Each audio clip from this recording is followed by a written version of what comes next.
গ্যাসের দাম বাড়ানোর প্রতিবাদে অর্ধদিবস হরতাল। হরতালে রাজধানীর শাহবাগ এলাকায় পুলিশের সঙ্গে হরতাল পালনকারীদের সংঘর্ষ।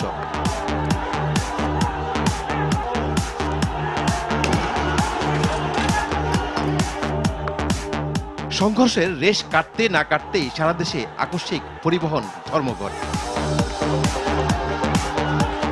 ধর্মঘটে শ্রমিকদের সঙ্গে পুলিশের বিরোধের জেরে পুলিশ ক্যাম্পে আগুন।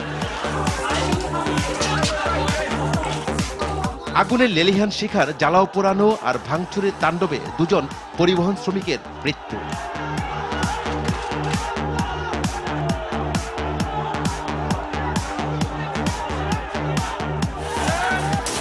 মৃত্যুর ঘনঘটা সুনামগঞ্জের ছাতকের ফুলতুলিতে আলিয়া এবং কওমি মাদ্রাসা সমর্থকদের মধ্যে সংঘর্ষে দুজন পরপারে এবং থানায় মামলার তোপে পালিয়ে গেলেও এলাকাবাসীর আগ্রাসন থেকে রক্ষা পায়নি রাজধানীর পল্লবীর চটপটি দোকানির কাছে চটপটি খেতে গেলে সে 3 শিশুকে যৌন নির্যাতনের ব্যর্থ চেষ্টা চালিয়ে এলাকাবাসীর তোপে পড়ে।